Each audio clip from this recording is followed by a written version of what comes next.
Pertubuhan Berita Nasional Malaysia bernama Dan Antara Digital Media buat pertama kali bersiaran dalam satu ruang komunikasi, mengupas berita-berita terkini, berkongsi informasi, menjengah peluang ekonomi, menerobos kandungan digital dan pelbagai ruang untuk kepentingan rakyat di kedua-dua negara.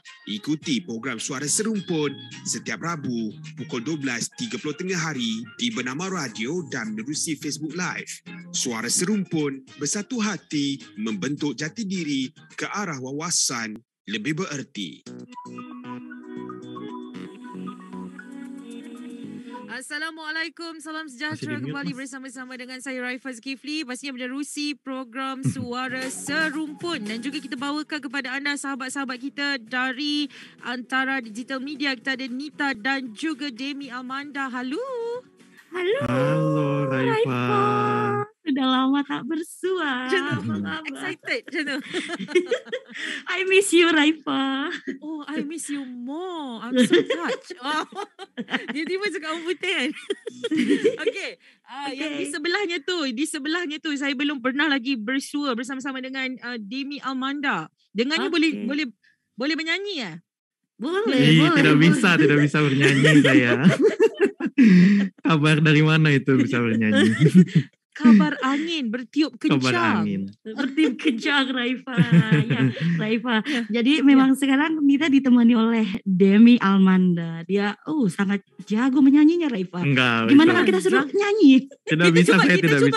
Ya kita coba. Kita coba. Ayo. Jangan malukan Indonesia. Demi. Come on. Jangan malukan Indonesia. Ayo. Aduh, lagu tadi aja, lagu Peter Pan. Boleh. Tempatku terdiam di balik awan, aku terdiam di balik hujan. Udah cukup. Oke. Wow. Hebat. Raifah boleh sedikit Raifah. Lawan. Saya buat apa tu? Iya, lagu apa saja Raifah. Katanya dengar Raifah nih sangat jago menyanyi. Tiba-tiba saya pula sini. Iya. Saya akan buat di hujung siaran nanti. Boleh? Boleh. Okey, siap Raifah. Kita akan habiskan, lepas tu kita tutup je. Dia lupa dah tu. Okey. Untuk perkongsian kita untuk waktu ini berkaitan dengan apa yang berlaku, pastinya kita masih lagi menyebut tentang COVID-19, tapi nak tahu jugalah Nita dan juga Demi bagaimana, sihat ke tidak, ada macam batuk ke, sakit tekak ke, macam mana keadaan di sana? Kalau kebetulan alhamdulillah Nita sehat, Raifah. Cuma Demi masih agak batuk nih. Demi sudah booster kan ya? Saya juga sudah booster ya, tapi batuk ini bukan batuk COVID ya, perlu digarisbawahi. Tapi hanya batuk saja. Batuk sebab dia selalu buat show, dia nyanyi. Iya, selalu bikin kaget saja. Kebanyakan menyanyi dia, Raifah. Kebanyakannya menyanyi. Okey, baik, kita teruskan dengan berita-berita dari Malaysia. Boleh saya teruskan, Nita dan juga Demi? Baik, antaranya berkaitan dengan perkembangan terkini COVID-19 yang mana untuk 15 Mac setakat semalam kes sembuh sebanyak 31,234 kes dan juga kes baru adalah sebanyak 26,534 kes.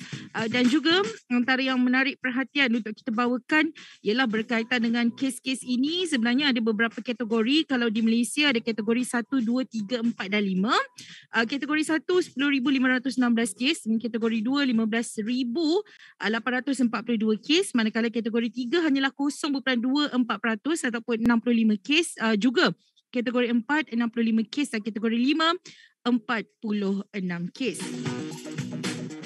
Dan menyebut tentang vaksinasi, kadar vaksinasi sangat menggalakkan juga di Malaysia, yang mana seramai 15,357,069 individu dewasa atau 65.3% daripada populasi dewasa dari kumpulan-kumpulan tertentu telah pun menerima dos penggalak COVID-19. Jadi kalau kita tengok di laman web di Malaysia, Nita dan Demi juga pendengar-pendengar kita di Indonesia, kalau nak dapatkan maklumat tentang COVID-19, anda boleh layari laman sesawan COVID Now. Jadi ada pelbagai maklumat di sana.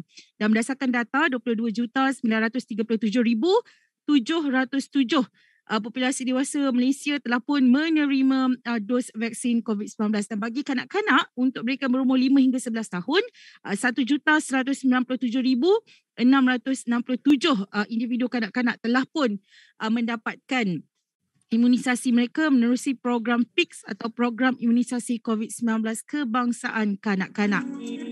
Dan menarik juga apabila untuk remaja berusia 12 hingga 17 tahun sebanyak 2,839,254 individu atau 91.3% daripada populasi itu telah pun melengkapkan vaksinasi mereka. Baik, itu berkaitan dengan vaksin dan COVID-19 di Malaysia. Okey, dan kita nak beralih ke laporan-laporan lain. Nak tanya juga, Nita dan Demi pernah sampai ke Malaysia? Pernah datang ke Malaysia? Belum pernah, Raifa. Kalau saya sudah lama sekali, tahun sekitar 2008-9. Oh, pernah datang ke Malaysia? Pernah datang ke ke sana. Duduk di mana? Waktu itu sedang masih bersekolah, sekolah menengah. Saya kunjungan ke sekolah Sains Alam Syah di sana. Wow. Iya, tapi jadi sudah lama datang. sekali. Tapi pernah sekurang-kurangnya Iya, kan? pernah. 2008 masih sekolah ya. Sekarang usia Masih berapa sekolah. tu? Masih muda, Raifa. Masih muda. Saya 2008 belum lahir. Nita 2008 umur berapa? 2008 umur berapa ya? Pokoknya semenjak 17 tahun sudah berhenti menghitung umur, Raifa. Kalau saya umur 17 tahun 2008 tuh. Saya 2008 belum lahir. Okey. Okey. Macam tipu pula. Okey, baik. Kita nak beralih ke berita seterusnya. Ini berkaitan dengan tapak baru Kompleks Imigresen di Sabah yang mana Jabatan Imigresen Malaysia telah pun mengenal pasti satu tapak baru untuk Kompleks Imigresen di Kastam Kuarantin dan Keselamatan ataupun CIQS dalam daerah Tenom di Sabah yang menjadi sempadan Malaysia Indonesia. Jadi menurut Ketua Pengarah Imigresen Datuk Seri Khairul Zaimi Daud, tapak itu akan dibangunkan untuk memudahkan urusan keluar masuk di sempadan negara. Jadi pintu masuk Sabah sekarang ini terletak di Pulau Sebatik di Tawau, di Pagalungan, Nabawan dan juga Serudong di Kalabakan. Dan menurut Datuk Seri Khairul Zaimi, beliau berkata pembukaan semula sempadan negara pada 1 April nanti akan membolehkan penghantaran pulang pendatang asing tanpa izin ke negara asal mereka.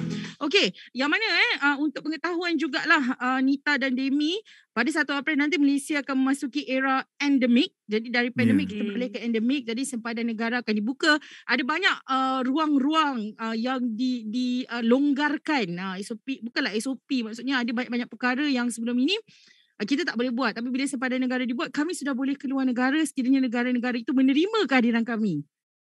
Begitu. Jadi Nita dan juga kabar Demi gembira juga ya. Ya, boleh datang ke Malaysia. Mari terbang. Iya, bisa bermain lagi ke Malaysia. Raifa, tatap muka langsung. Mari. Jadi kita boleh bernyanyi secara live.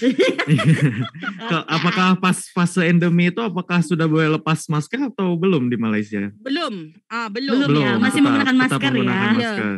Perlu memakai pelitup muka, masih lagi perlu menjaga jarak, tapi kabar gembira jugalah kerana kalau di masjid ataupun di rumah-rumah ibadah dah boleh lakukan aktiviti di masjid, maksudnya tak perlu penjarakan, dah boleh rapatkan soft, ada banyaklah kelonggaran yang mula diberikan. Kerana kita dah bersedia, walaupun kes meningkat tapi kita percaya program vaksinasi yang dijalankan oleh negara Malaysia membantu kita menuju ke fasa yang seterusnya. Begitu. Luar biasa. Baik, dan juga kita nak kongsi, ni pun menarik juga ni. Sebab dulu saya suka jugalah nak jadi ahli gimnastik tapi tak mampu. Tapi ini kabar duka. Dia bukanlah duka. Maksudnya kan kalau di setiap negara tu dia akan ada ikon-ikon tertentu. Kalau di Malaysia contohnya, ratu gimnastik kami adalah Farah Ann Abdul Hadi. Bagaimanapun Farah Ann secara rasminya mengumumkan persaraan beliau dan mengucapkan selamat tinggal kepada sukan gimnastik, dan Farah Ann menyifatkan perlibatannya selama 25 tahun dalam sukan ini sebagai satu perjalanan yang sangat menakjubkan.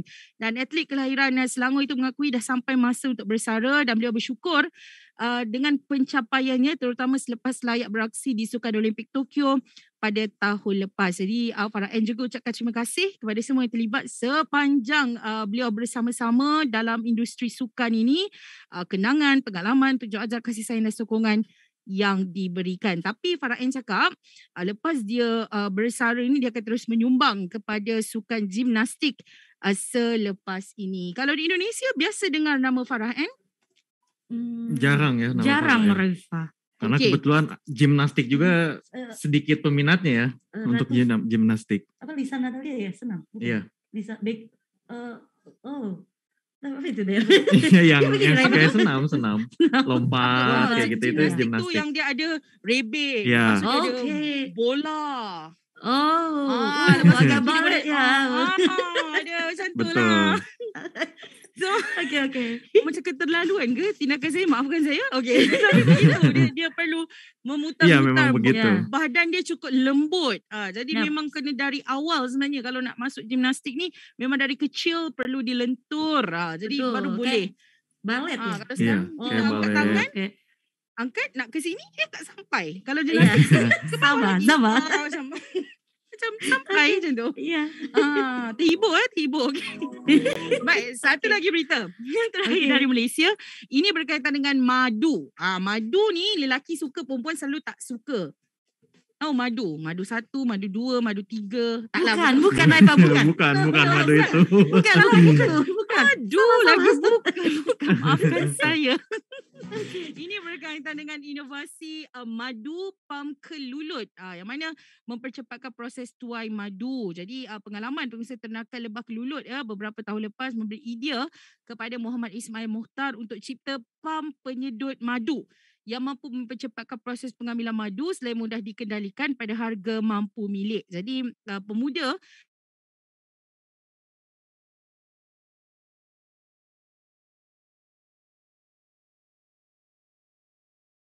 di Indonesia boleh ke Facebook bernama radio dan juga Facebook bernama. Dia ada tunjuk tau. Sebab madu kelulut ni dia kan kecil-kecil kan. Jadi kalau kita nak Okey. ambil satu-satu sukar. Jadi dia ada macam satu tube. Kita masukkan dia sedut madu tu. Ya, macam tu. ya. Okey.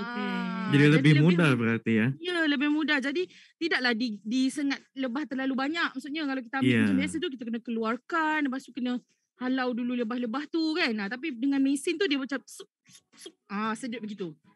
Tinggal dinikmati Tinggal doang. dinikmatinya. Kalau kita Ya, udah tinggal minum. Iya, bagian penikmat saja. Bagian menikmat jadi Raifah. Ya, kalau kita Indonesia udah bayar, kita minum. Kita bayar, Ya. kita Betul. minum. Gitu. Okey, itu saja berita dari saya. Bagaimana pula dengan laporan-laporan berita dari Indonesia? Silakan. Iya, dari Indonesia untuk berita pertama tentu saja update COVID. Berdasarkan data Satgas COVID-19, perkembangan kasus positif COVID-19 di Indonesia per 14 Maret itu, kasus positif mencapai 5.900.124 kasus positif.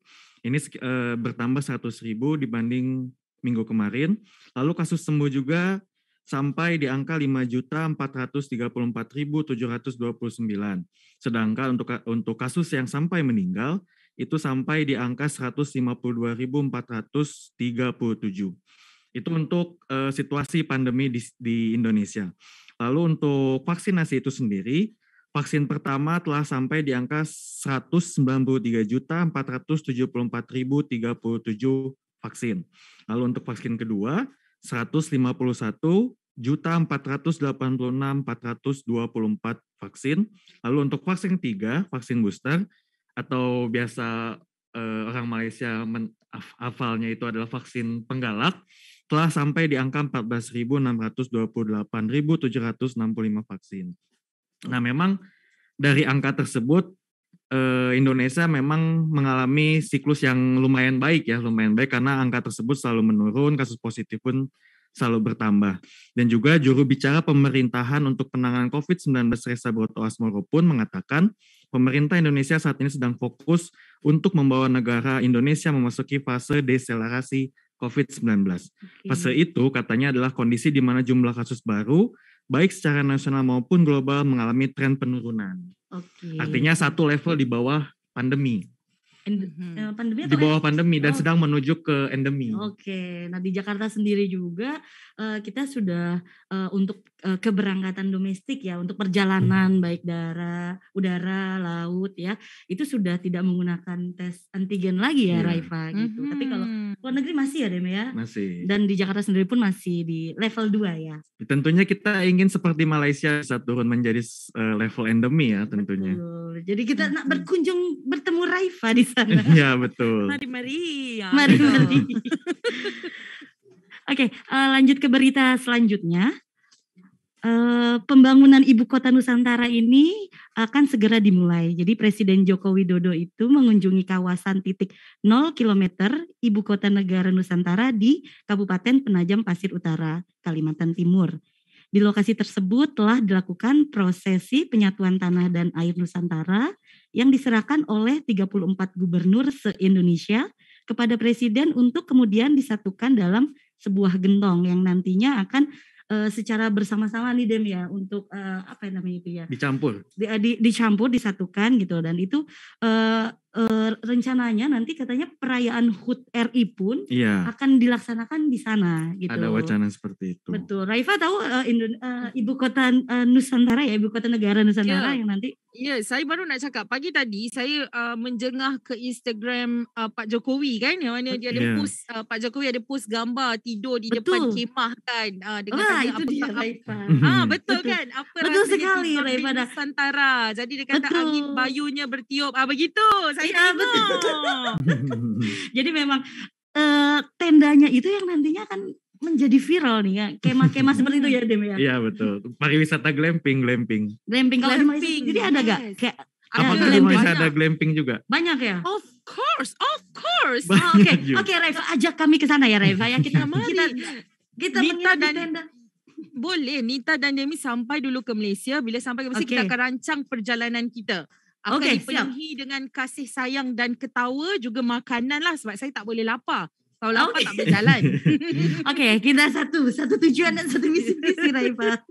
Oke, lanjut ke berita selanjutnya Raifa. Yang lagi viral juga nih, barusan banget kebetulan Nita turun langsung Raifa. Jadi menyambut untuk yang MotoGP di Mandalika, Presiden hari ini menerima para pembalap Raifa di Istana Merdeka.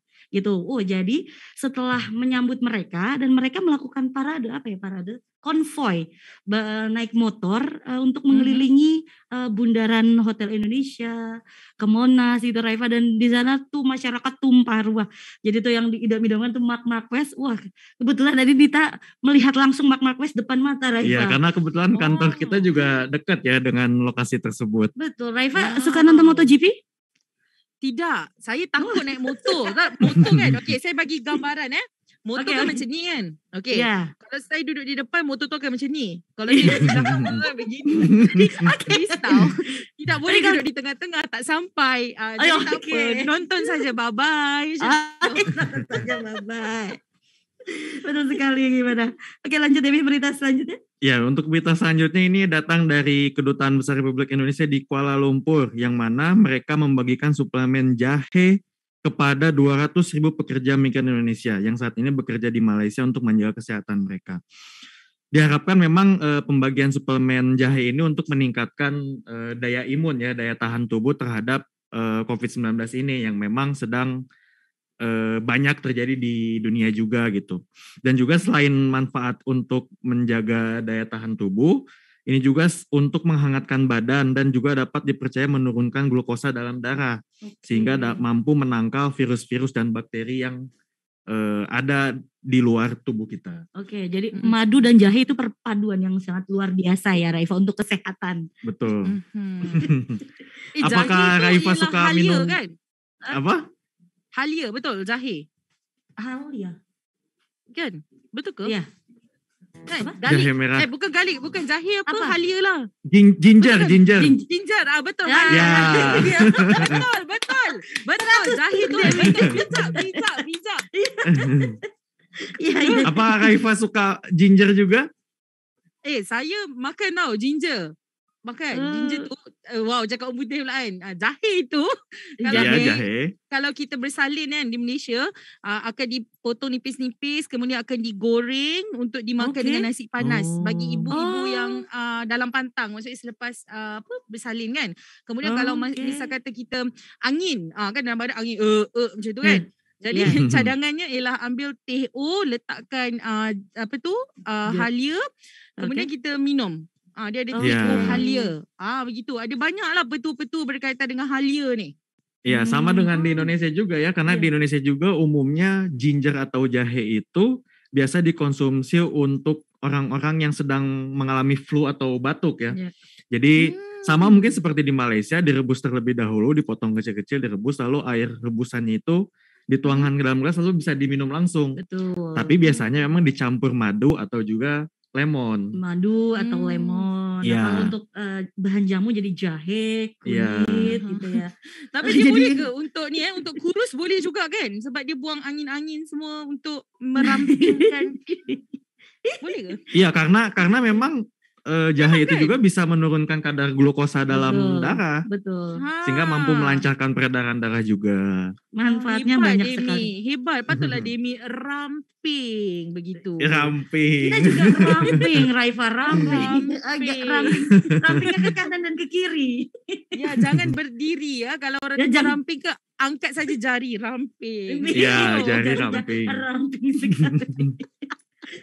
Macam tu lah. Meriah pula rasa hari ni. Okay. Tapi itu saja waktu yang kita ada bersama-sama dengan Nita dan juga Demi dari Antara Digital Media Jakarta. Betul ya? Betul, Raifa. Jadi kita akan kembali lagi minggu depan. Siap. Tapi Raifa janji loh. Dia akan menyanyi tadi. Iya, jangan lupa bernyanyi. Kita masih menunggu loh Raifa. Tak dengar, tak dengar. Boleh lah Raifa kasihlah sedikit. Saya kasih sedikit, saya belanja sedikit. Tapi kalau tak sedap jangan ketawa tau. Okay, janji. Ya, siap.